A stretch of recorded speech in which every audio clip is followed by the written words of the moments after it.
Unfortunately, when you have a movie like Space Jam: A New Legacy, what are we gonna say, right? What are we gonna say, Maggie? Like what? Like it feels like a corporate cash grab because it is.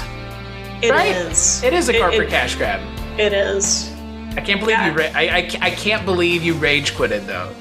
Well, I was tired, and it's like, nah, this is a great time. I'm gonna be able to just like approach it with like a fresh eye. I know they have like the standard animation. I'm excited to see LeBron James act and how that goes. And then it's just like I hit a point where it's like I'm in this movie, and I look at the time, and it's like it's only been 30 minutes, and how many references can they throw in? Like, it was very much, hey, fellow kids, and it was. Speaking of fellow kids, this is the Culture Cast, and Maggie and I are going to be talking about Space Jam: A New Legacy. By the way, I'm starting every podcast this way from now on. I'm just going to start the recorder I like it. And then transition into the conversation. Just wait until the height of rage, and then be like, hang on. I want to figure out. To the room. I want to challenge myself every week to like figure out a way to transition from just conversation into the show seamlessly. Yes. So Maggie's joining me, Maggie the Odd, artist extraordinaire. We're going to be talking about a film that is as lowbrow of art as humanly possible. One might even say it is not art. It is the film equivalent of the painting that Mr. Bean did in Bean the Film, the last podcast that Maggie joined me on. Patreon exclusive if you want access to that. $1 is all it takes. But we are going to be talking about HBO Max's newest release, Space Jam. Welcome, King James. I'm a cartoon? I'm shorter than Kevin Hart. No. What's up, Doc? Bugs, bring it here, man. What brings you to Tonewar, Doc? The computer dude kidnapped my son. Dog! What in the Matrix hell? Hey, what'd you do to my son? The only way you're getting your son back is if you and I play a little basketball. You want to play me in basketball? I need to assemble an elite team. You need a dream team. I'll take it from here. Sam, shoot the ball. Let's try that again, shall we? We'll get your son back. I promise. What's happening? Bump up the jam. I look expensive. Introducing the Goon Squad! What's that? I got it!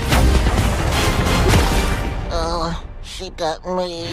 I'm not a betting duck, but my money's on the other team. Pump up the jam.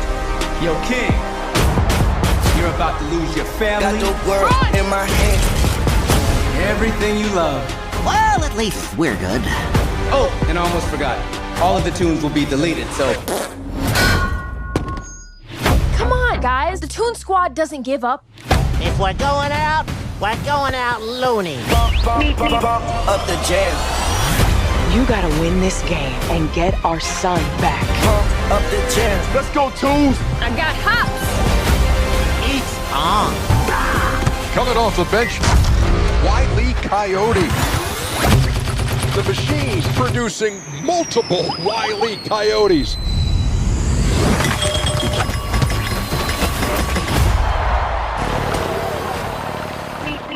Well, that happened.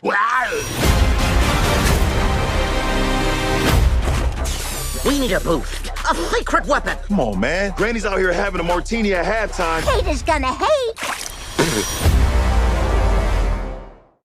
A New Legacy, because Space Jam 2 was not a title that they cared enough about. So, Maggie, before we talk about Space Jam: A New Legacy, let's talk about Space Jam, the original. The Space Jam. the jam of the hey, space. Come on and jam. If you want to slam, come on and Don't forget cram. the ham. Yeah, come on and cram. If you want to scram. No, I'm about to jam, so you gotta scram. That's the Oscar the Grouch version. There you go. Oh, I like it. Yeah. So Maggie, you are, again, I'm going to bring this up, not going to do the, I'm 31 and you're 29 thing. Maggie, you are younger than me, but we are still same generation. I was about to say, man, you got Rip Van Winkle. Like, come on.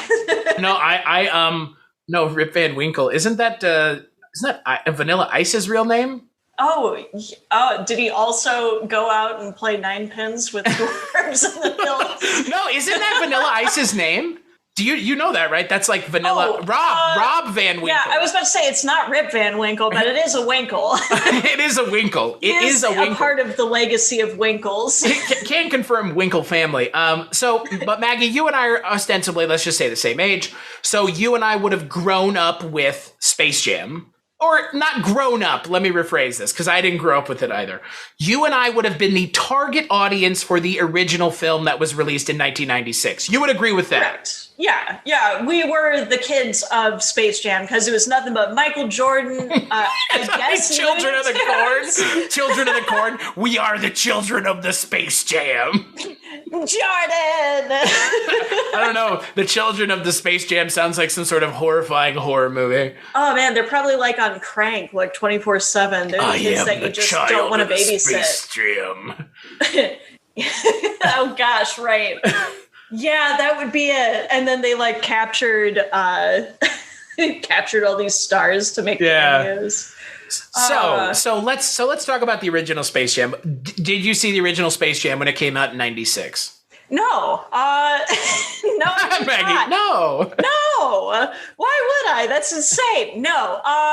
The first time that I watched Space Jam was when I was in high school, actually. So I waited quite a decent amount of time. It just wasn't available. I could easily see my mom being like, no, that looks like it's terrible. We're not exposing our children to that. But, I mean, when I watched it in high school, it was cringeworthy at the time. But, you know what? For me not being an ultimate fan of it, I do appreciate that would have been, like, the shit as a kid. Like... As a kid. It was pretty fun. Yes, exactly. You have to have like you just slammed like all colors of your Fun Dip packet, then you're going to have a good time. Yeah! Come on and jam if you want to slam! Yeah. So, like yourself, while my parents are not the arty type, my parents were not growing up the sporty type either. My parents didn't put me in sports. I mean, I was in sports because I chose to be in sports, but like my parents didn't play sports professionally or even in college or in high school. So, I mean, I can remember... I think I've told this story before. Like, we didn't watch sports in high school. We would occasionally go to like a basketball game or a baseball game because my parents, more aptly my father, would get tickets from the company he worked for. But we didn't have season passes or season tickets. So I would assume, like yourself, not really a big sports family. Actually, except for baseball. Basketball wasn't our sport, but I know you've talked about mom baseball and dad before. Really into baseball. Into the Cleveland Guardians. Yeah, hell yeah, Guardians. It's about goddamn time, even though that's a roller derby team. So shout out to the OG Guardians skating their asses. But I don't know. I prefer the original name. It's a lot more offensive, and just colorblind and, just completely off base. I like that name much more. The Engines. Engines, yes. God damn. From Inja, Yeah. Where they make them inks. But so your family, probably like mine then, like my family was more into baseball than anything else. Yeah, it was baseball and golf between my sister and my dad. But basketball was actually the sport that I first got into. It was tennis and basketball for me. And my neighbor growing up, she was really into basketball. So that's like the only like roundabout way that I was involved. Like I am actually good at basketball. I just hated playing on a team. I was always too passive to be a good defender in basketball. Exactly. Like I was never really like, come here, give me the fucking ball. I was like, whatever. Like, yeah, I don't know. No, those ladies were aggressive, and I was like short as shit and being like, I can shoot better than all the boys. And that was like all I had for me. So it's like, okay, yeah, no. I mean, look, I am 6 feet tall. I'm more built like a football player than anything else. But I wanted to play football. My parents didn't let me. I think hindsight 2020, probably okay with that, given that I don't have any sort of, long-standing physical ailments because of playing sports that tear my body up at a teenage age. Yeah. Or my mind, given what so many, sports athletes have to deal with CTE. So, all of that out of the way, what we're trying to say here is we were not the target audience for Space Jam. Not us specifically, no. But unlike yourself, I did see it as a kid. I remember that I saw it, wasn't really into it. Again, it's kind of, look, it's, if Who Framed Roger Rabbit is the peak of this kind of film, which I think we would both agree it is. It's definitely up there. Yes. And Cool World is the valley. Okay. Yeah, it's definitely in the trenches as well. Yeah. I would say that this is... If we're looking at it a peak and a valley, this is probably somewhere going. It's not level. It's going into the valley. Does that make sense? Like it's on the lower end of things because the original movie, not so much the new one, but the new one in different ways. The original is a fucking commercial for Air Jordans. Essentially. And they're a commercial for Michael Jordan, who, look, if you've seen The Last Dance, which a lot of people who don't even like sports have seen The Last Dance. Michael Jordan is a insanely charismatic gentleman, even when he is being a prick, which everything that I've read, everything that I'm sure a lot of us have read would lead me to believe Michael Jordan's kind of a prick, which is fine. The dude's hyper competitive people tend to kind of be pricks. That's just the way it is. Because they're always being competitive with it's go mode. And at least he can like acknowledge that he's kind of off the charts and that he's fully aware of it. And it's like, exactly. There's nothing wrong with being like, that's why like he's kind of a prick, but I think he knows he's a prick. And I think that's okay. I mean, being self-aware of how much of a prick you can be is important. Because I mean, in The Last Dance, he talks about how he wanted to ruin this guy, fucking make an example of you. Like, you're a dickhead for doing that. But I get it. Like, if you can do it, okay. Like, all right. I mean, that amount of power, like, would go to your head. Yeah. Like, that would be impossible to remain 110% a good person with that degree of power. Especially for as long and, like, it was ridiculous. He was a prodigy for that mess. So it's like, I mean, he's the winningest basketball player in the history of the sport, at least. Yeah, I know you can make the case that, the player for the Celtics, Bill Russell, won 13 championships. Michael Jordan only won 6. What a slacker. Yeah, I know, but it's a different era of basketball. And anybody who knows anything about basketball will tell you that Michael Jordan is the greatest athlete who ever played the game. It's just like Babe Ruth with baseball. It's just that's the way it is. Synonymous with the sport. Yeah, it's like Tom Brady with football. I know that's going to ruffle some people's feathers, and look, I might be a little biased, but I'm not. I don't think the argument is there anymore. I think it's every sport has the greatest. Hockey has Wayne Gretzky. Basketball has Michael Jordan. Boxing has Muhammad Ali. That's just the way it goes. Has Bibbly Doo. Yeah, that too. So it makes sense to cast Michael Jordan in a film about basketball with creatures that are as well known as Michael Jordan is. Looney Tunes characters. Which, to be fair, I always appreciated Space Jam for the concept alone. Like, I love the really risky choices in original content for movies.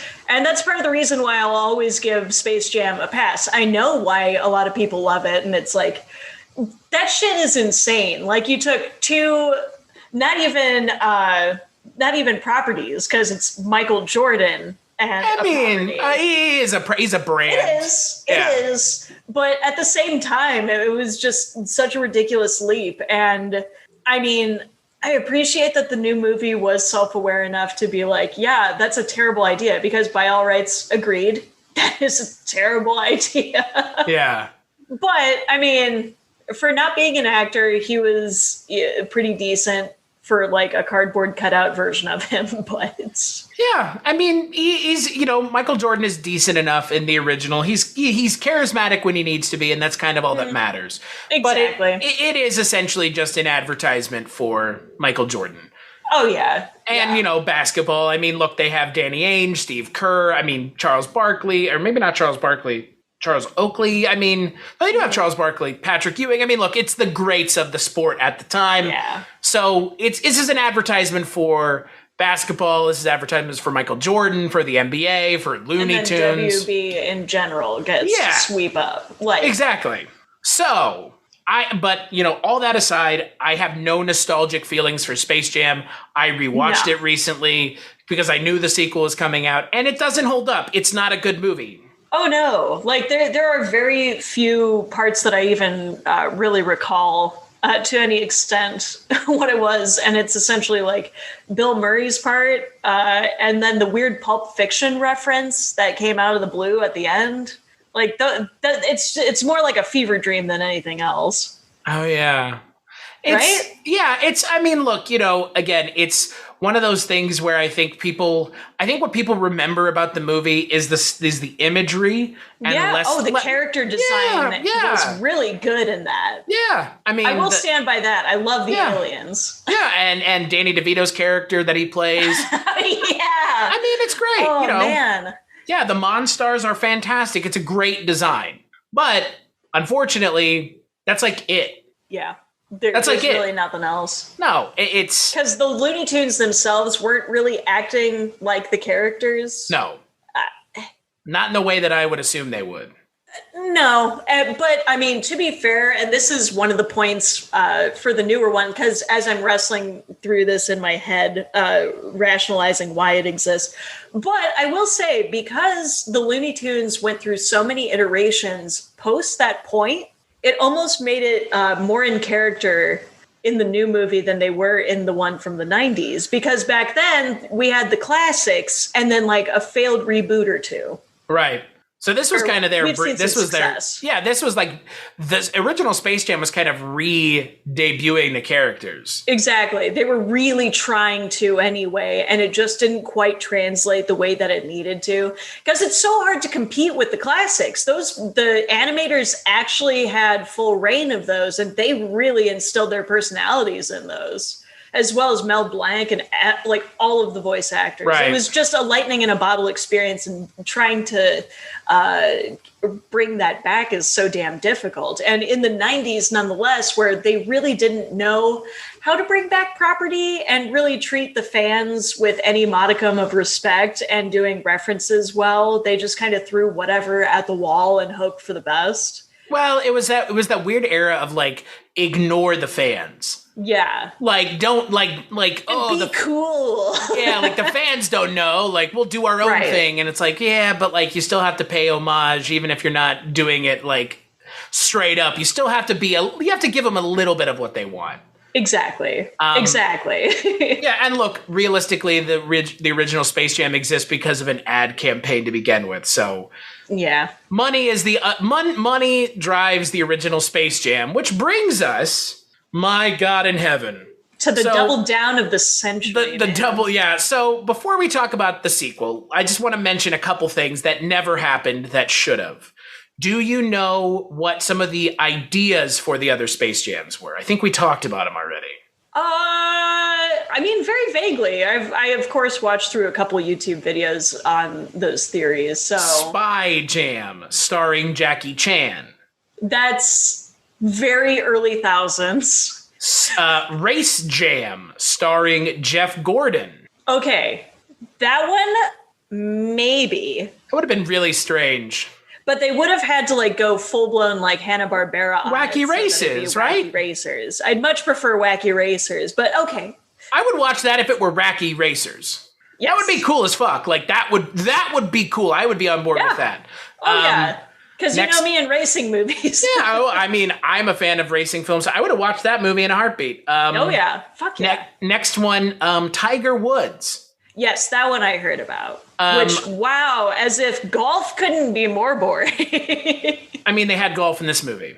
Or in the original, they had golf. And it was boring. Yes, it was. Skate Jam, starring one Tony Hawk.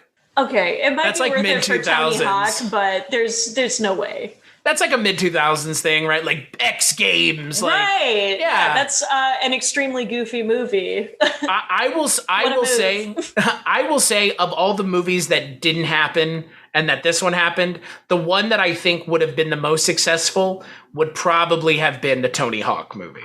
If it had come out like So the original Space Jam came out in the mid 90s, 96. If that movie had come out in like 2001, when Tony Hawk's Pro Skater was like all the fucking rage, that movie would have done gangbusters. Yeah. And it would have been something different than what we got, which is Space Jam: A New Legacy, directed by one second. Directed by the cops. Get out. Yeah, apparently. It would have been better than what we got, which was Space Jam: A New Legacy, which should just be titled Space Jam, because it's the same damn movie. Yeah. But somehow worse than the original movie. But yet essentially identical in every form and fashion, other than the fact that instead of Michael Jordan, you have LeBron James. Yeah. Like, what? Why did we need this? Like, why is this a thing? WB probably needed it more than anybody, but here we are. I would even okay, what did you think of the movie? Okay, so aside for the rage quit, obviously. I mean, again, I don't necessarily blame you. No, I know. I really wanted to get through this whole damn movie, but there's certain things that hit my brain and I can't ignore it. So it is 2 hours long. Let's just say this at the top here. Extraordinary amount of time. Like, I get that they're farming for nostalgia, so technically we would still be the audience. But if they were gearing it toward kids, that's an obscene amount of time to sit. It's almost 40 through. minutes longer than the original. Yeah, that's insane. But it's like, I walked into this and it's like, you know what? I have no beef against LeBron. I have seen him do like some good stuff to this city that nobody gives a fuck about. It's true. So it's like, okay, I have no beef against him. I'll see how he does. It can't be any worse than Michael Jordan's acting. So whatever.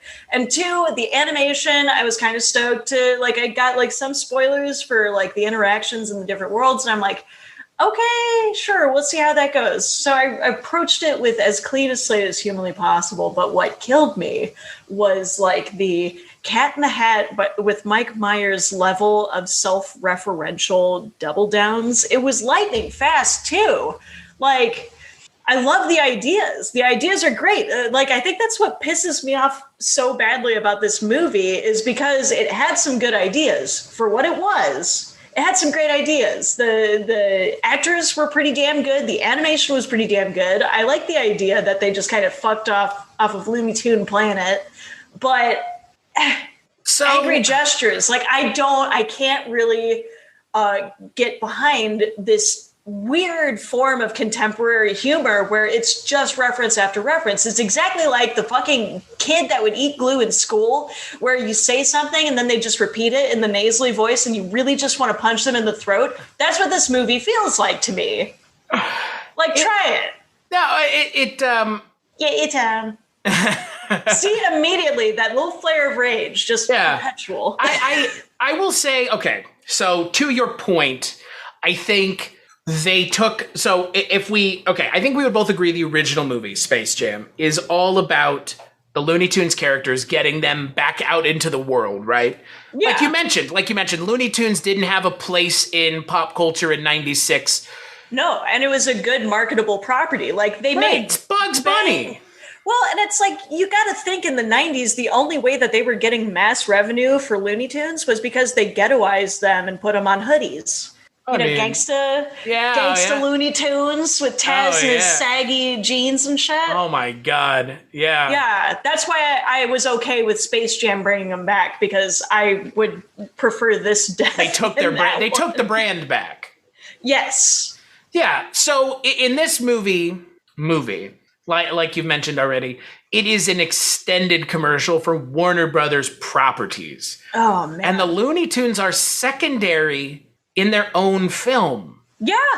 Yeah, it really wasn't like expanding on that or even endearing them. There was like zero, hey, we've dealt with this problem before. We got your back, man.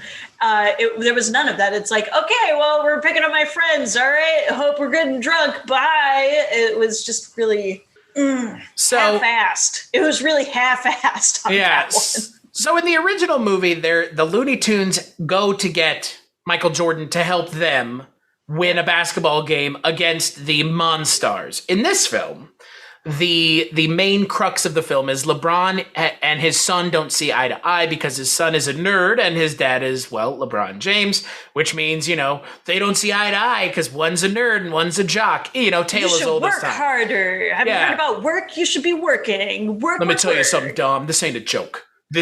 Basketball is not a joke. And then he goes and plays his game and he's like, what is this, not real basketball? It's like, it's a video game, dude. Like, the real LeBron is not this stupid.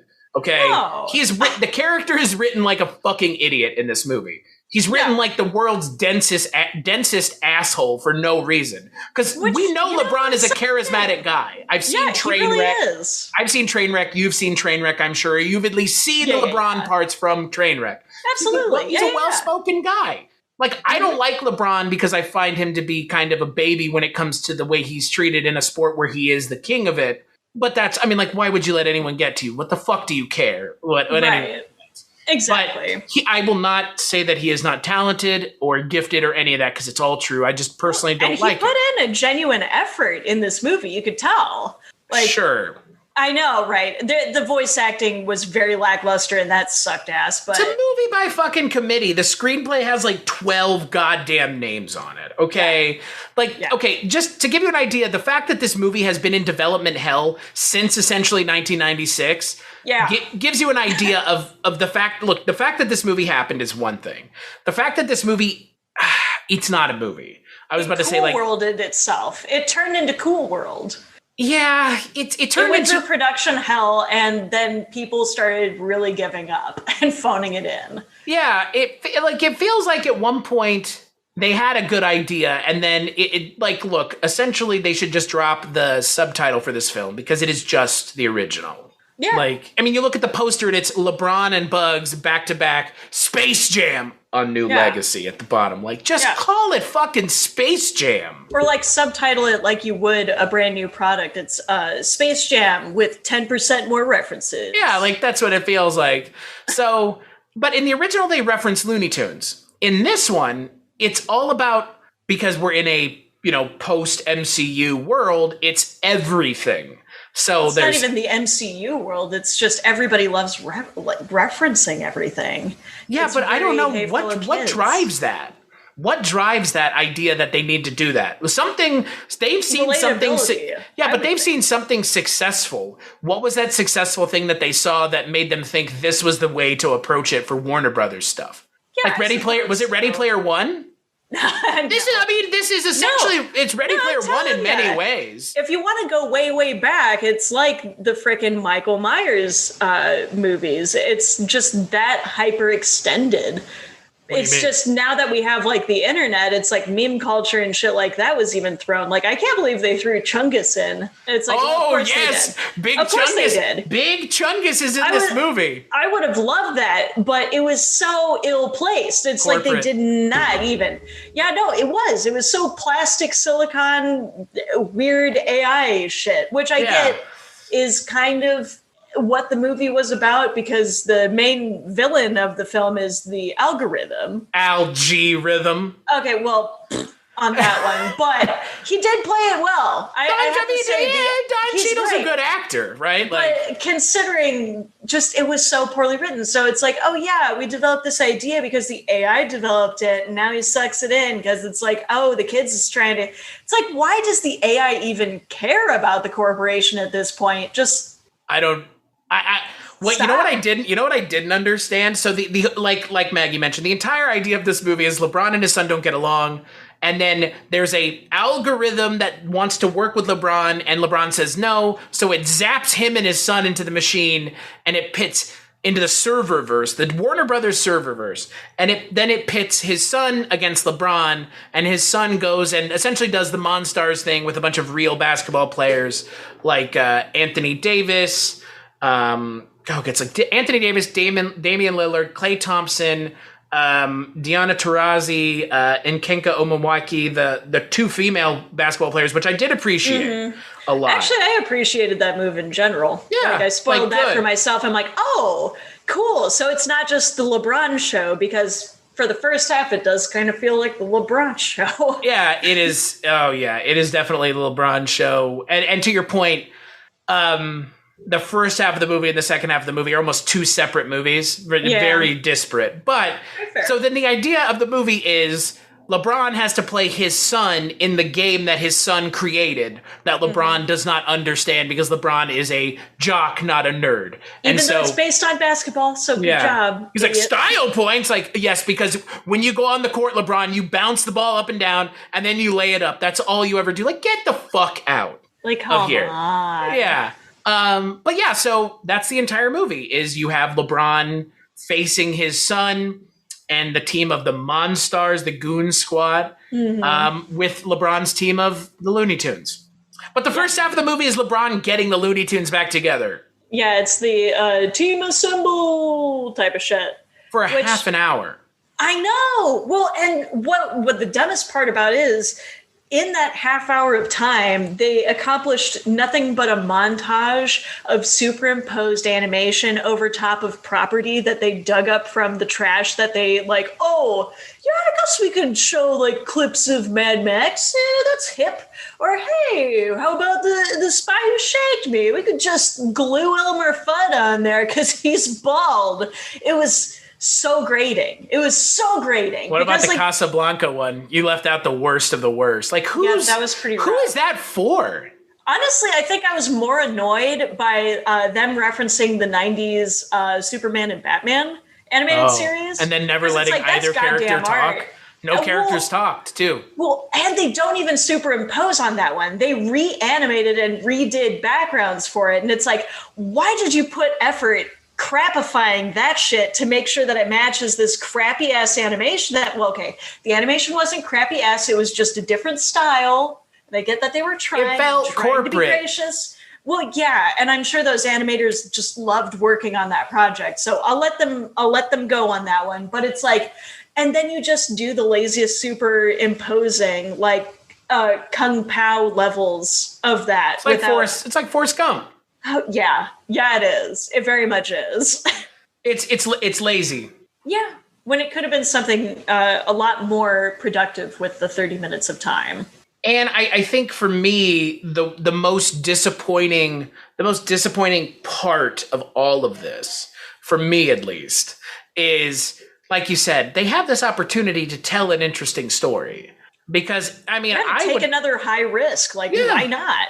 I would contend personally that this movie could have been something really special because they do have all these properties now. They do. And not that they didn't then.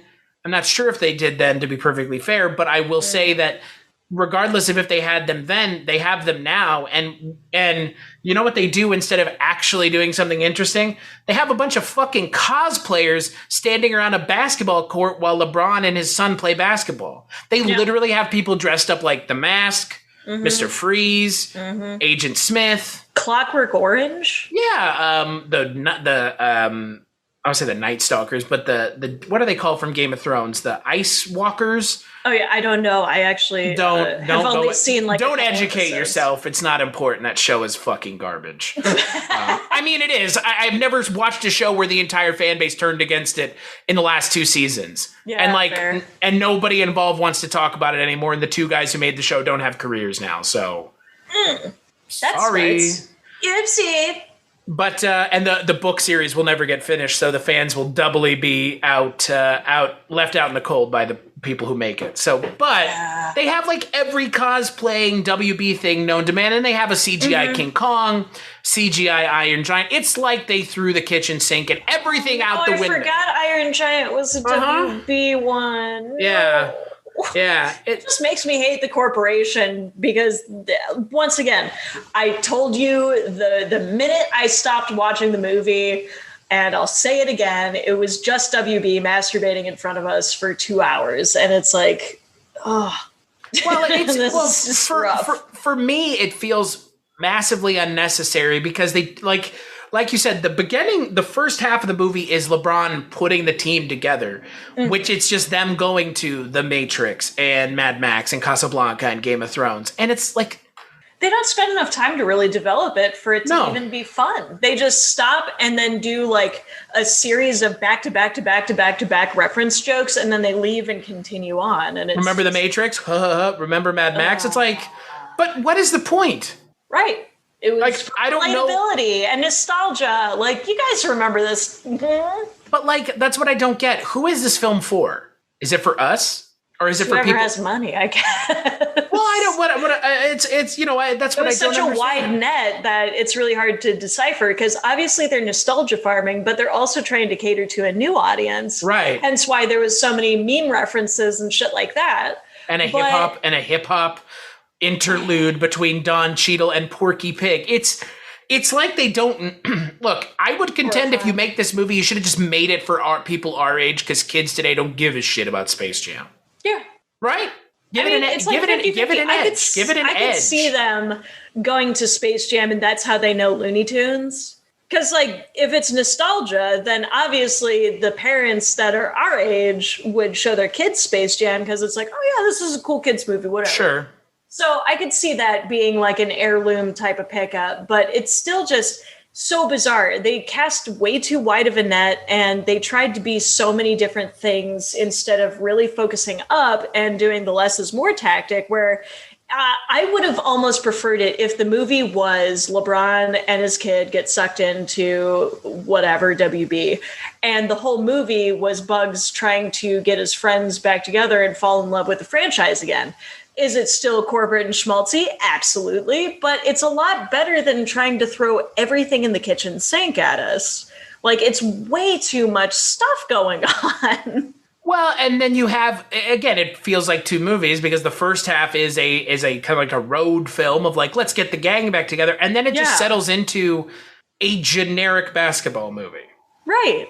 Like, I would have loved to watch just like a nice 15-minute sandwich of a chunk of Roadrunner and Wile E. Coyote in Mad Max world, and LeBron James and Bugs Bunny trying to talk him down and be like, no, you should come with us. Like, is this really making you happy? Like, I would have loved that. I'm with you. And I think, to your point, it really shows the limitations of what it doesn't show. The limitations of what it shows is Warner Brothers didn't want to commit. They just wanted to have it both ways, right? No, they wanted to be able to just easy, popular decisions. Right, which is like, let's just show a bunch of seemingly unrelated references, you know, rapid fire, and then let's get to the basketball stuff. Because that's initially why you're here. Because, I mean, LeBron James is here, you see. Yeah, so you're here. Like, that's the thing, right? I don't know how to say this without it sounding strange, but like, LeBron James is a talented basketball player in real life.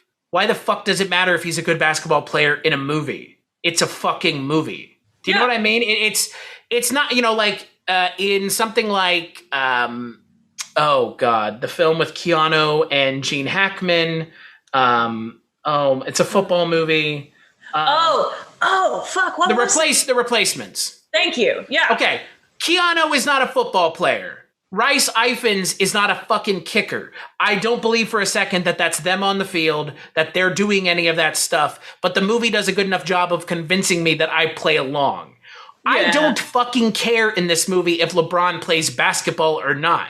Do you know what I mean? He's so talented. You don't have to convince me he's a good basketball player. I know he's a good basketball player. Yeah, well, and I don't think like the movie was necessarily trying to convince. It's another situation. Then why have a giant basketball game in the movie? It's the same situation of shit or get off the pot with this movie, because it would have been cool if this whole movie was like on par with Air Bud, where it's just about basketball. Like, even the OG Space Jam had more basketball in it. I mean, they played a basketball game in that movie. Yeah. In this movie, they're playing Dom Ball, which is his son's game, which is essentially like, this movie could be titled Space Jam NBA Jam. You know, I mean, like, that's what it is. It's essentially the video game NBA Jam. One, especially when they made the reference to those fucking Game Boy Bugs Bunny games. I grew up with those. And I was like, ooh, because I'm like, maybe they'll take that turn. And they never took that goddamn turn. Well, they took the turn of, awesome. That's why he doesn't like video games. Yeah, like he was okay. That wasn't a strong enough reason, but I would have loved it if it was like video game logic applied to this basketball game. Like I would have been down for that. Let's assemble the squad. Let's play some basketball from the Atari 7800, and let's move on with our lives. But no, it just floundered. I can appreciate LeBron James being poster child for the basketball, but I would have liked it to either be featured or not at all. Because this weird half in, half out, it isn't effective. And yeah, exactly. To like, your case, it's like, why do I care? Yeah, it's like you're right. Yeah, like I know LeBron is a good basketball player in real life. Why the fuck would I want to see him jumping around and like flying through the air? That's not interesting. Unless he goes like Harlem Globetrotter level, where it's like, let's try a cool trick, and that's like his finishing move for his style points. And it's like, no, he's just shooting hoops. Yeah, and then they kind of center him around everybody else, and they're the ones doing all the weird stuff. Which is so bizarre because they had so many great opportunities where he could have actually like shown, because you could tell he was like having fun with it at the very least. Yeah. Even when the voice acting was kind of phone in, because it's kind of hard to be a voice actor if you're not a voice actor. There's a lot of minutia with the timing and shit. Yeah, that's fair. That's why I give him a pass on this one. He at least sounded enthusiastic about it. Hey, I'm a Hufflepuff. I knew it. Oh, wow. I like the little beard and hair switch. It's like, wow, I'm not used to this. And it's like, dude, you just did the cartoon thing, though. Yeah. Whatever. I digress. I'm a Hufflepuff now. It's like, who gives a shit? Like, yeah, cute. Because reference, doesn't everybody love Harry Potter?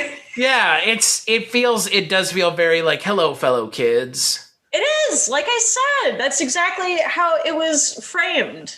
And they could have avoided that by just playing to a different audience. Like, this should have just played to people our age.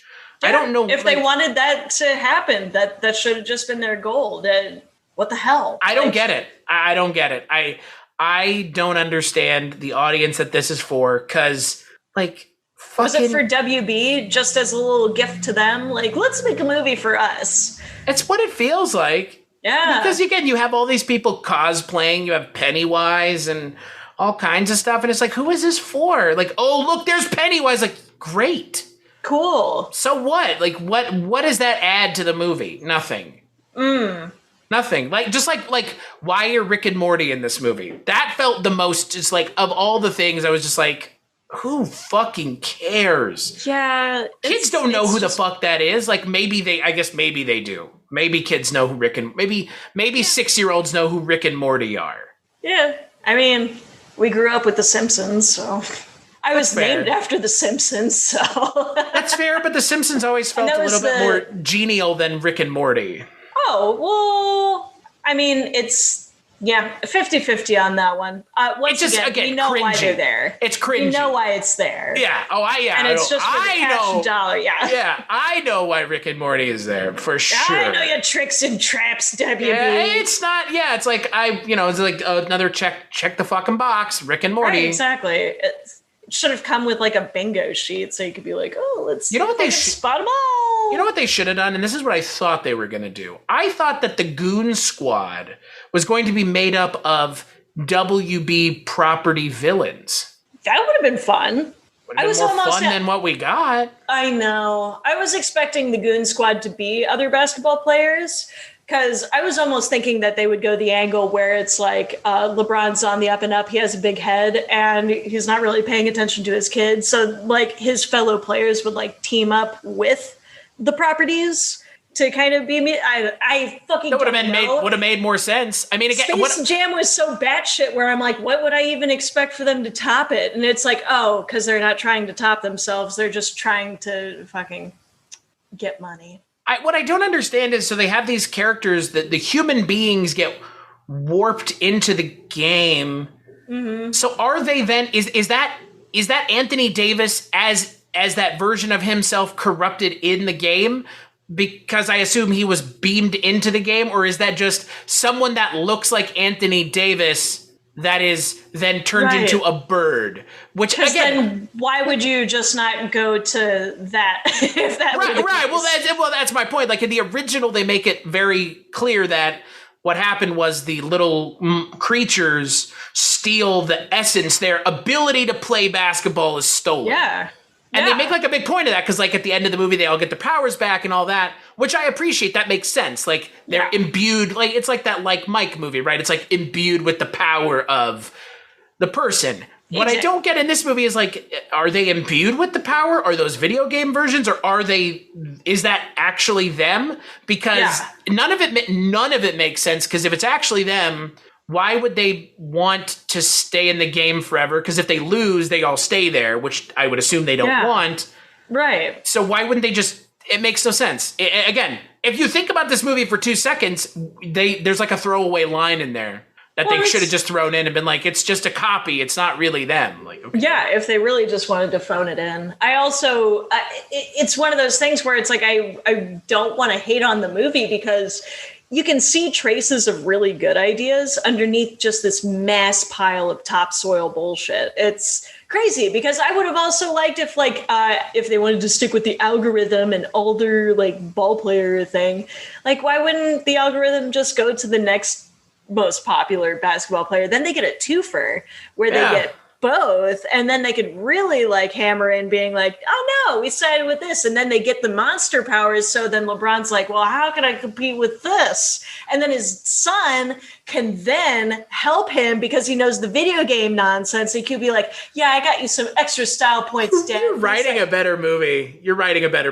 Because that's how I watch bad movies. That's why I love bad movies. But this one was pissing me off because it's like there were so many opportunities. Oh no, so many. If they had done that, I think that would have been a better idea. Like, why not have it be 2 basketball players, LeBron and somebody else? That way, he's teaming up with his son and realizing that his programming skills are like pretty top notch, as opposed to his son being essentially the secondary villain for 3/4 of the movie, being groomed by a computer. Yeah.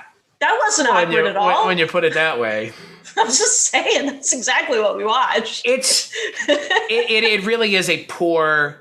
Not only is it a poor facsimile of the original film, which I think it's a facsimile of the original film in a lot of ways, given that there's a basketball game with high stakes, blah, blah, blah, whatever. It was intended to be a commercial, so okay, fine. But I'm so tired of making excuses for these bullshit movies. Just I know. Give us original concepts and stick with them, you freaks. Yeah, You have the monopoly on it. Why are you just sitting on it and acting like you did the best you could? You did not. You did nothing.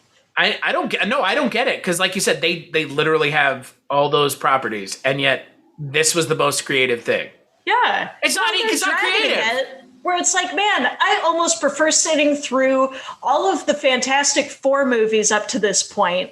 Because at least they tried something different. Were they terrible? Absolutely. They were hot dog shit. But they tried. It's something different. It's just this homogenized humor level that we're constantly being exposed to that pisses me off so badly.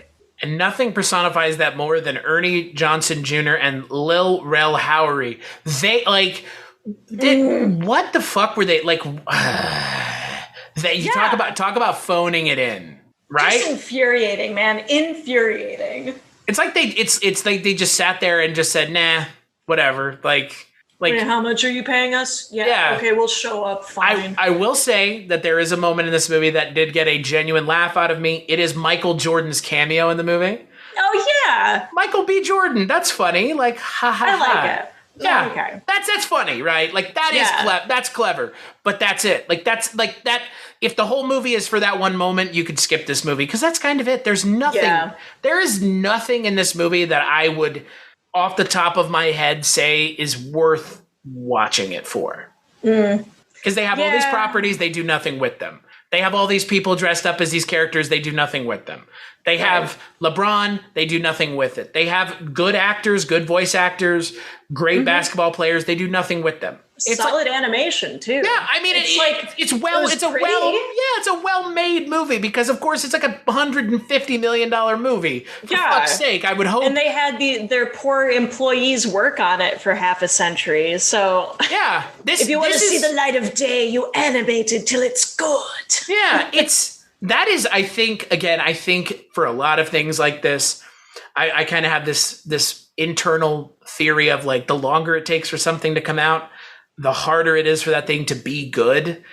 It doesn't live up to the hype, and it's hard to compete with hype, especially when you do the bare minimum. Well, and the net method. I've often found that the reason why I'm disappointed is because I had one specific narrative in mind. And if it were another specific narrative, I think I'd be a little less salty about it. But this was just so pandering at times, where it's just like, you almost had it. It was definitely just a product of a bunch of people trying to get as many properties mentioned as humanly possible, because when else are we going to do this? Am I right? It's like WB. It's like Who Framed Roger Rabbit would not exist today strictly because people don't want to cough up the cash to have both properties show up. And that was even a big deal back then, but there's no way in hell they would cross-reference now. No. No, if they made it's insane to me. If they made Who Framed Roger Rabbit now, they would include like Marvel characters and stuff, right? Right? Like, it's a Disney movie. Like, wouldn't they be stupid not to reference all the things that they own? I would think that they shouldn't. I mean, again, for me... Right. But the fact that it was a collab, it had Looney Tunes and Disney properties as well as just kind of everything else. That's fair. Like, they had to negotiate hard to get that to happen. And they had to, like, make sure that the timing was exact on how much exposure was on both. If that happened today, wouldn't happen. Oh, man. Disney and Warner Brothers would not work together on a project. You would have to have so much fucking money. Yeah. You would have to have Spaceship Cruise money. I mean, look at what happened when perfect example, look what happened when Marvel wanted to make a Spider-Man movie, a property that they theoretically own but sold or rented out to Sony. And then the whole thing, they made some movies and then they had a falling out, now they're back together, like, and that was just over one character. Yeah. It's crazy having so many companies just have a monopoly on everything that exists now. That's why it's like, why aren't we funding original ideas? Because wouldn't you prefer that than the same shit? It's just, I'm so fucking tired of it. Like, I get such a stick up my ass about rehashing. I love reimagining stuff, but it's like the fact that that is literally like 98% of what we're given to watch. That's fucked, man. I don't like it. I don't like it. I'm with you. I mean, have you seen Fear Street yet? No, not yet. Okay, so Fear Street, in my mind, is tasked with a similar problem that this has, which is trying to make something for people our age. Because that movie's made for people our age. Like, yeah, because of the books that came out then. Because of the books that came out when we were kids. That movie series is made for people our age. Yes. But it approaches the source material from a place of love, but also understanding that it needs to do a lot more than just go, look at this, to get people to be invested. And I was invested in all three of those movies. This movie just goes, look at all these cool things we've got, and that's it. And there was a time, there was a place, and there are people who like that. I don't think that this movie fills that. I don't think that this movie checks any of those boxes. Right. It's very conflicting. Like I said, I really was racking my brain to find some likenesses that I enjoyed. And it's like, I enjoy like a bunch of the ideas that they started. And a lot of the times I was just telling myself, at least it's self-aware. And it's like, that almost makes it worse now thinking back, because I kept repeating that. It's like, oh, cool. Yeah, they're being self-aware. But then they're still kind of giving this mediocre nonsense. And so it's like, how many times do I have to say that about modern movies? Like, well, it's self-aware. It knows what it is. And it's like, so? Feels like a cop-out. Yeah, it totally does. Because it just is. Does. Because it is. I mean, if like you said, if you essentially hang a lantern on the fact that this is enough, and it's clearly not close to good entertainment, then you just don't fucking care. It was like eating Simple as that. McDonald's. It just did not fill me up the way that I needed, and I'm hungry 10 seconds later. Yeah. And I feel like shit. Well, and that's the thing. This is a 2-hour-long movie. Right. Unnecessary. Completely unnecessary. They used that time so poorly. Is this like this weird thing now where nothing can be shorter than 2 hours? You notice that? The 95 minutes is like the golden hour for movies for me. I like when a script is like that concise, but it still has a little bit of meandering time. Yeah. I could watch it twice in one day if I wanted to. This stuff is exhausting. It's terrible. It's 2 hours. This movie does not need to be 2 hours. And you know what? If it needed to be 2 hours, it would have, in my mind, justified that length. It didn't. It didn't even come close. It didn't have too much to add to a conversation that already didn't have much to say to begin with. Yeah, we saw the first movie's basketball game. This basketball game ends the same way. The good guy wins, the bad guy loses. Yeah. The end. He goes home. Yeah, the end. Like, that's... If this is what we waited fucking, 15 years for? Is that right? 15 years, Something yeah. like that. Yeah. If this is what we waited, I say we as the societal... right, societal we were waiting. We were like, okay, whatever, bye. Yeah, the societal we, the perception that they had when they made this movie was, we've been waiting 15 years for Space Jam, the sequel. Yeah. I can say... In whatever iteration it was. Right. I can say, as I'm sure you could, that if this is the best that you guys could do in 15 years... $10 million a year, essentially. Let's just say this movie's budget is $150 million, which is what it is. They spent $10 million for 15 years trying to make this movie happen. And this is what we get? This is the best you've got? You guys to taken that money and literally thrown it in a fucking dumpster and lit it on fire. Because you did the barest of bare minimum, and even then it was so fucking little that it feels like nothing at all.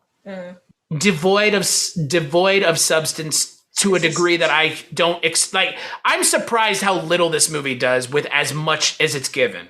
Given the free reign of the WB properties, holy shit, that's insane! Like, you're given a fucking key. You are given the skeleton key to everything, and this is it. Yeah, no, it was too many cooks in the kitchen, and honestly, I would rally for Race Jam to exist. I want to see Danica Patrick. I would watch that.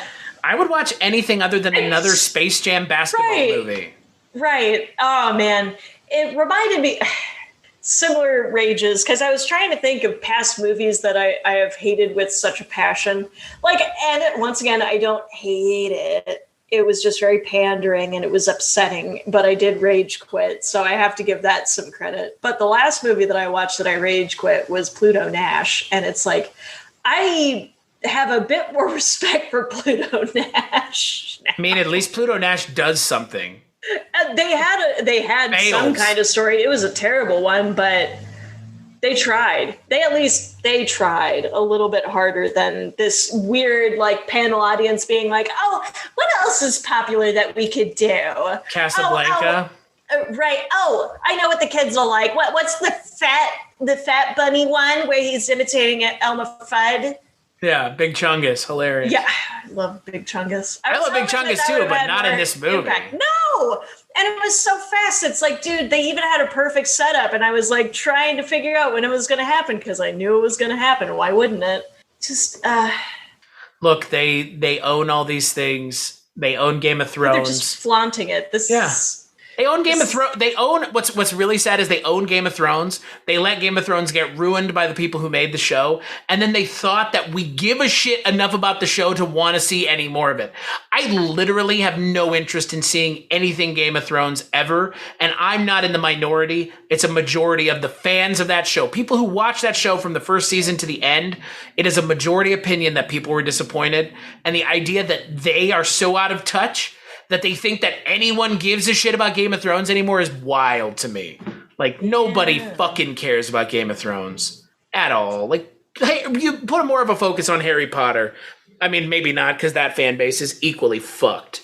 You know, just Mad Max, DC, Matrix, something. Fuck off, God. Those would have been pretty cool. So many things. Go to the well. Go do something fucking weird. Like, actually. Just go outside. Turn off your TV. Go the fuck outside. Check out a lake. Have you seen a lake? Anything. It's so fucking self-referential and lazy. Yeah. Such a shame. It's like the kid at school who had all the cool Pokemon cards but never actually played Pokemon. It's like that's the kid that you don't even understand what you have, but you're just turning through the pages like showing everybody. Collectible holographic. Yeah, it's like, so what if you don't play? If you're not actively using those, take it out of the case at all? Yeah, no. Okay, well, okay. Yeah, so you don't even understand the value of it because, like you said, they're sitting on all these properties that they do nothing with. Mm-hmm. You know, like the fucking Looney Tunes. I mean, thank God we have those cartoons now. but that's barely anything. Well, and I was about to say, those are okay for what it is. I just have to accept the fact that because I'm a completely different age from the actual like children that are watching this, it's going to be a different set of humor. But even comparing the contemporary cartoon of the Looney Tunes show and the way that they act in this movie, it's still vastly different. It's kind of impressive. Still this movie is more Hello Kidsy than those new cartoons are. Those new cartoons are strange, but at least they have their own sense of style. Yeah, exactly. It's kind of its own thing. It might as well be like whenever they would do like the baby versions of whatever, right. And it was just kind of its own property at the time. Like, that's essentially what I view that as. I want someone to reinterpret those characters through their own lens. That's a good that's thing. Fine. Right. I'm fine with that. This is not that. This is essentially like they're picking up the characters right from where they were in Space Jam. Yeah. This is the same Bugs Bunny from Space Jam, and that Bugs Bunny in Space Jam didn't feel very Bugs Bunny-y either. Right. So they're just continuing it. This is not good. This is such a corporate movie by committee, just cheap ad ploy. It's so lazy. Yeah, it's like doing group work in school. It's the You're worst. Not going to like the end product. It's the worst thing I've seen on HBO Max this year. Oof. And that's saying something over the Justice League Snyder cut. Yeah. Which, oh my God. I would rather watch that. I would rather watch that again. Like, I would rather watch the Snyder cut over this, because at least the Snyder cut is just has weird. A hot dog scene. Yeah, and well, I didn't know if you'd seen it, or I didn't know if you'd seen it or not. I have. Wow. I've at least gotten the highlight reel from my friend that's very into comic properties in general. But at least that's. I mean, is it bad? Yes. Is it weird? Yes. Does it being weird? I'll take weird. Yeah. Like over I will safe. I will take weird. Safe. Yeah. I will take weird failures over like successful bland attempts at pandery advertising. Just don't be boring. Why are you boring? Animation should never be boring. If your animation is boring, you're either doing some art house shit or you are doing it wrong. And look, this movie did not make nearly as much money as the original. Yes, I know that's because of COVID, but this movie was, is a $150 million movie. Mm-hmm. Most of it was filmed on a green screen. Almost all of it is filmed on a set. It feels very set bound. Which it's fine if you can roll with it, but it fell a little short for me. Fell a lot short. Fell a lot short for me. I'm desperately trying to be nice because otherwise I will hit that same existential crisis I hit last night, being like, why? How could they make this and nobody gets money? And there's so many independent writers out there that could actually make a decent script, and yet here we are. Yeah. Oh no, it feels like they just went to people in Hollywood who they were like, okay, just like write something. Just write something. Write what you think people would like. It's like Scenes from a Hat, but instead of the classic crew from Whose Line, it's just like office people. Yeah. Like, what would people like to see? LeBron as a Harry Potter character. Okay, we gave it to him. What would like to see? Hufflepuff, because that's not the popular one, right? Yeah, it's like, what? It's all very sad and disappointing and just lame. It's lame. It's a lame movie. They had key opportunities, and they had some great people behind it. They could have done just a scotch more. They could have literally done anything. If they're given the opportunity, if you're given the keys to the Warner Brothers kingdom, like they seemingly were, and this is it. I could also see WB being like, but keep it appropriate, all right? Because I don't know how much of this is corporate squirreling and how much of it was just like test audience. I mean, they put Mad Max. They put Mad Max in the movie to begin with.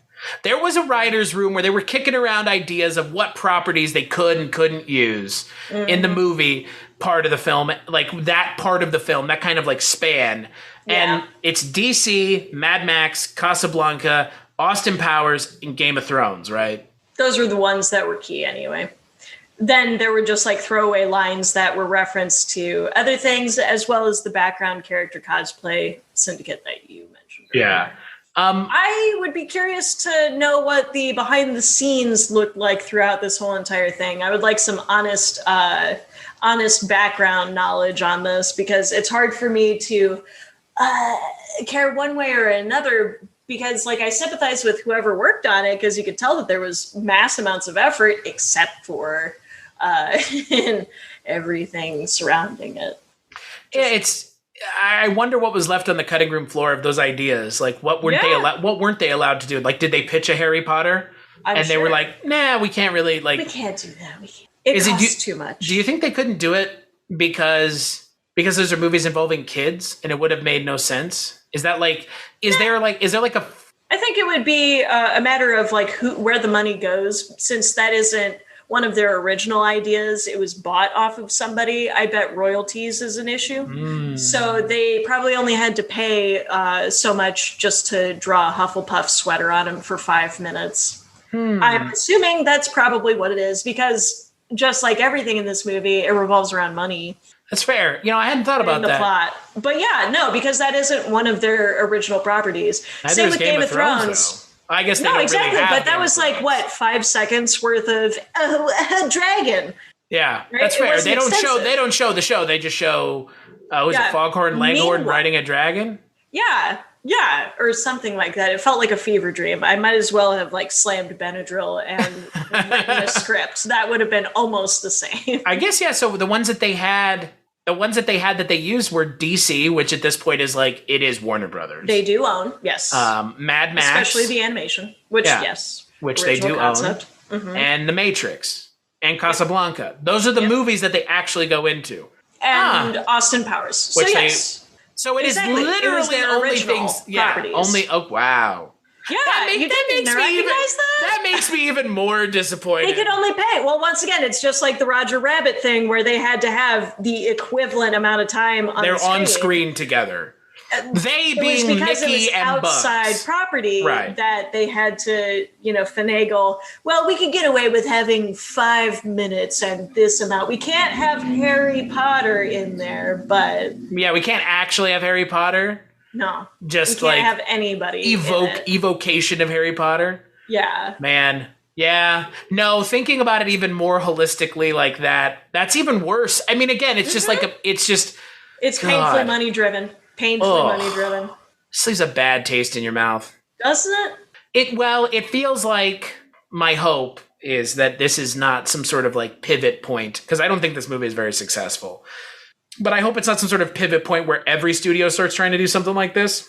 Oh, Chris, I hate to burst your bubble, but if this were more successful, everybody's really been gunning for the universe of their own type of motif ever since Disney. Yeah, but this doesn't feel like that. Nostalgia farming, universe building. But universe building and nostalgia farming are kind of different, right? I guess they could be the same thing, but I think they're mutually exclusive. If you can scattershot a bunch of nostalgia at once, you might as well. That's fair. If you own the property, what's stopping you? I mean, again, it's trying to get larger audience. I agree. I mean, I get it. It's whack. I mean, it really is like the bottom line not only drives the movie, but the production and the script and everything. It's spooky. Yeah, I hate once you've hit an age where the silver screen is just reality with a bunch of dollar signs, and it's like, I wanted it to be magic, goddammit. Yeah, it feels like they've look, as much as I'm not a fan of the original movie, it does have some magic and some charm seeing Michael Jordan on screen. It's fun to watch. It truly is. It's bizarre and annoying, but I did enjoy watching it for laughing at it. I'd rather watch the first one, because at least the first one felt unique, felt kind of novel at the time. And it was a singular line. It didn't really branch outside of those two properties. They're like, nope, this is it. They link up, they go on an adventure, then they're back. And the Looney Tunes in this movie are of all the things that are underserved in this movie, the Looney Tunes are probably the most. Which sucked because, it was promising animation, and they could have maybe expanded on the characters a little bit more if they were given more screen time, but they were way too distracted with throwing everything else in. Yeah, which is not again, for me, it should have been Looney Tunes and LeBron, and then everything else you can show it, but don't make that the focal point, and that was the focal point. Yeah, it was very intrusive. Yes. To whatever plot you managed to get, because honestly, I enjoyed watching the segments where it was just LeBron and his kid. I felt that because they're, I almost said daughter and son. Wow. Not that. Wow. Because it was father and son, they had a good dynamic. And honestly, the kid wasn't obnoxious. I'm always I'm always wary of children actors, especially put in that position where, LeBron isn't an actor and he isn't an actor either. But they had enough charisma between the two where I enjoyed seeing their dynamic. But you get maybe 10 minutes of them together and then it's pitted against each other, and that's it. And even if the narrow field was just those two against the WB property, okay. Yeah. Why not? We got to get out of this algorithm. Let's do it. Yeah. And look, Don Cheadle is good. I mean, Don Cheadle's having a fun time, right? Oh my gosh. And he's just a wonder. I love that dude. Yeah, he's great. He plays a good villain. I would love to see him in a villain role properly next time. Look, I like Don Cheadle a lot. You know, he's one of those actors who anytime he shows up in something, he's great. I'm glad he's part of the MCU, which means he's set for life. So good for him. He can work on weird shit that he wants to work on and never have to worry about money because he's making that War Machine money. Damn straight. But again, this movie doesn't even serve his character very well. No, it was just a flimsy excuse to be self-aware. It's the same reason why, it's the identical reason why I hate Ralph Wrecks the Internet. Because Wreck-It Ralph was an excellent movie for referencing all of these little nuggets, but then you throw the internet and it's just too much. You have to narrow your field. Throwback arcade machines, awesome. And they hit a lot of points, but as soon as you start getting like I'm going to be the issue because I've fallen from grace and check out all the attention I'm getting and it being the downfall, the algorithm controls everything and makes everything prominent and whatever, and now it's out of control. It's just like, come on. Just because you have more stuff doesn't necessarily mean you should be constantly referencing it. No, exactly. Just cinch it up. Cinch it up a bit. Being smart about how you use being able to reference things. Mm-hmm. That is like they say in Spider-Man, with great power comes great responsibility, right? Like you have that power. So don't do what this movie did and just like throw everything. I mean, the Droogs have no purpose being in this film. I know that it's a cosplaying thing, but like some of the things really dark. And like the Night King from Game of Thrones, like why is it in here? Like it's so strange. And like they have Mr. Freeze and Agent Smith. It's like I just don't get it. Like it's just, who is this for? Nobody is the answer. And the wider audience, a very vaguedom. It's whoever will watch it, I guess. Yeah. I guess given that we're still in a pandemic and we're starved for new content, this is the drip, drip, drip of new content feeding. And this is, Disney and putting out their Loki and Black Widow. And then Warner Brothers is putting out this. Yep. Great. Okay. Right. Good job, guys. So, skip it or watch it, Maggie. Oh, wow. Oh, my gosh. Watch it every fucking day, baby. No, just that. This is a pass. There is no smash or pass. This is just pass and pass. You can either pass kindly or pass angrily. Yeah, pass kindly as in just don't watch it, or pass angrily, start watching it, then turn it off. Oh, yeah, that's me. Yeah. I mean, for me, it's a skip. I've seen it twice now. It's not good. It's just... It's not even not good. It's just so not a thing that like I don't even care. Yeah, because I could totally see recommending it to certain peeps that are like, oh yeah, I really like the original. It was kind of fun and goofy and wacky. And it's like, I mean, you could check it out, I guess. I'm not even sure I would suggest it to somebody who liked the original. Like I would just be like, you've already seen this movie. You've seen it. Yeah. You don't want to see it slapped across the face. Like if you were nostalgic for the original movie, this is not going to be, you're not going to like this movie. Oh no, unless you have like the bingo card brain where it's like it's kind of fun hunting for Easter eggs and seeing how much stuff you could see. I could see that. Sure. But it's like no, it pissed me off. It hit a point where it's just like this is unabashed. It's just too much. Oh man, it's a lot. Excessive. It's way a lot. Yeah. Like I don't think I could have like snorted crack and then watched this and caught up. Like it was just back to back references. Back to back. It's constant. Yeah. It is so much. This is going to be an example used in the future for when this goes too far. I think this is a good example of like nostalgia gone awry. A bit. Yeah. Just a bit. Between then, whatever Disney cranked out. Yeah, but like, even Disney is Disney's a little bit they're more aware of their audience. More nuanced than this.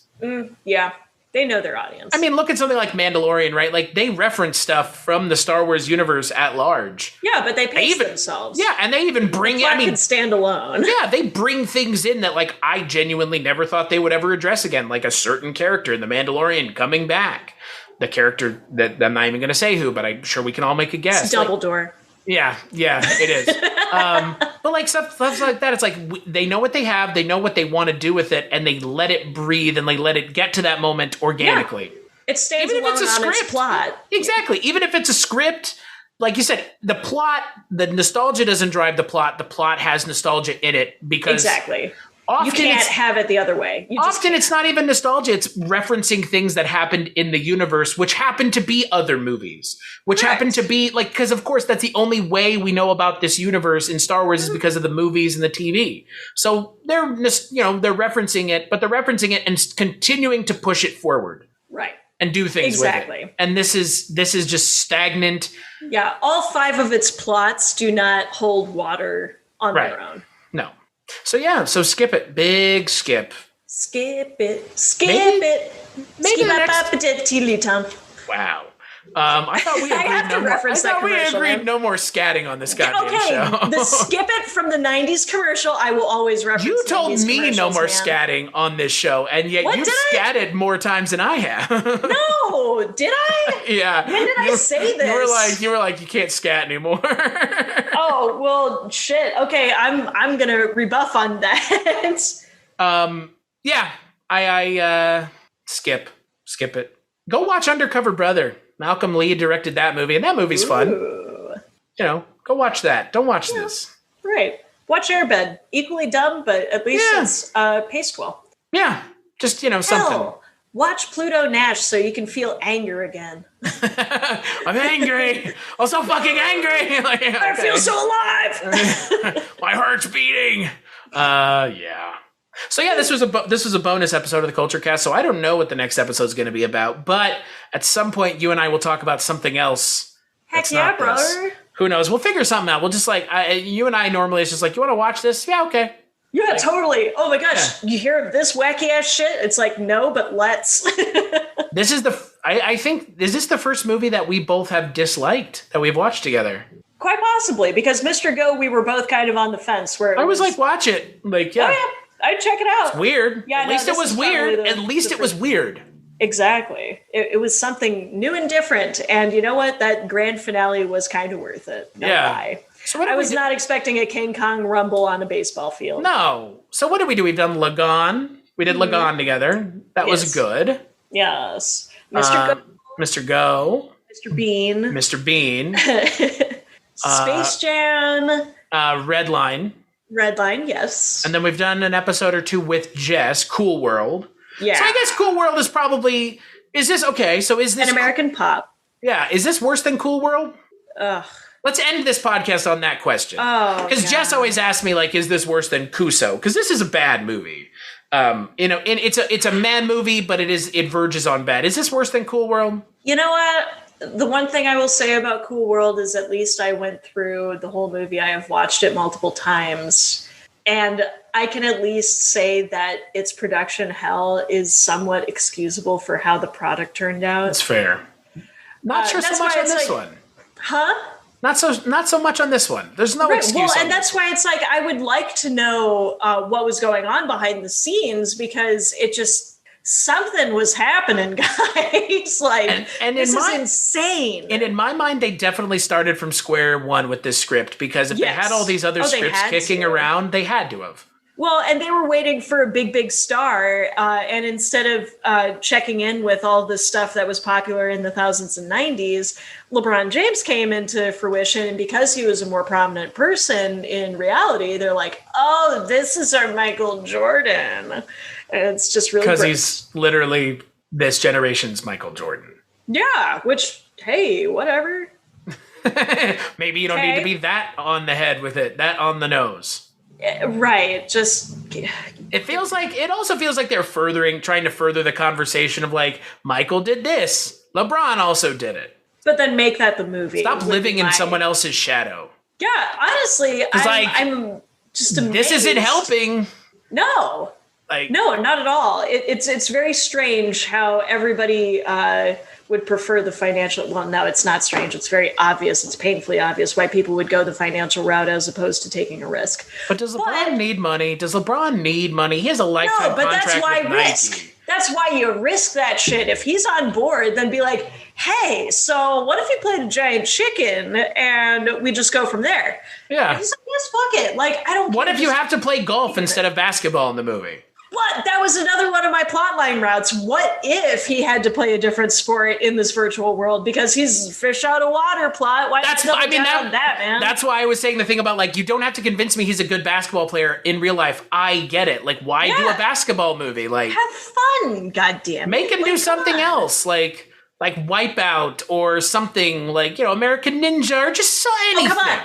Betsu game. Like literally anything other than what you did, which was such nothing.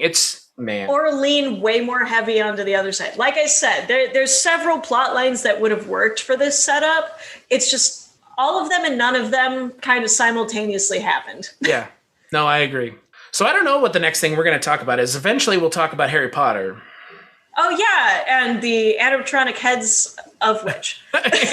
Harry Potter and Hagrid's animatronic head. Yeah, that is actually the segment of the classes that I'm part of. It's not Hufflepuff or Ravenclaw. It is Hagrid's animatronic head. That's my house. That's my house for life, baby. Yeah, triple H, Hagrid's head house. House Hagrid's head. That's the house that I'm part of. Is the animatronic eyes of Hagrid. That's 100% me, man. Yeah, we'll have to talk. I don't know. We'll have to figure out a way. You know what? We'll make an excuse to talk about Hagrid. I still want to take over a month where I can put you through all of like my childhood animation movies. What are you doing in December? Oh, hey. No, what are you doing in December? No, I'm open, man. If this is a gamble, get ready to gamble. I'm gambling on Maggie. Welcome to Maggie's VHS toy chest. So I will. If you want to program a month, Dolan. Yeah. Dolan December. Dolan December. I like it. See, you know and what? I do like the winter months. That is my. And I don't want to cover fucking holiday movies. No. That shit's, no. Unless it was some like weird list of things that like. Unless it's a weird list of like weird holiday stuff. Like I hate holiday Day film. Yeah. Yeah, but yeah. So let's. Okay, so right here, right now, you don't have to tell me what you're talking about, but yeah, December is all yours. Excellent. So you have the and guess what? If you want to be on every episode, you can. Oh yeah. If you don't want to, you don't have to. I can span at the time. Goddammit, I can span at the time. Yeah. So you have the month of December. So we don't know what December's going to be, but Maggie's going to help program it, and it's going to be fun. I know it's that. It's going to be different and risky. And I'm okay with that. I would rather watch things I've never seen and watch movies and things that make other people happy that they care about. Because I've watched a lot of my stuff already. And like, I don't want to talk about the stuff I like on this show because like, I like Goodfellas. Let's talk about it. Like, let's not. Let's talk about what someone else likes. Right. I mean, we know why Goodfellas is a good movie. Like, you don't have to hear it from me. Like, you can hear it from people smarter than me. Well, my whole thing is I like the diverse package of movie likenesses because you can have the same conversation, but because you're into different stuff, it comes from a whole different perspective. Right. Exactly. I always enjoy that because it keeps me on my toes because I don't want to be making material just for me all my life. I want to include other people. Exactly. So Maggie's going to program December. Until then, Maggie, where could people find you if they wanted to? I'm invisible, so that's impossible. But if you tried really hard, Instagram at Maggie the Odd, YouTube under the same name, and I also have some comics on Webtoons Canvas, Worst Halloween Special, and Not Lost But Gone Before. And we've shared those links, so if you know the Facebook for the podcast, they're there too.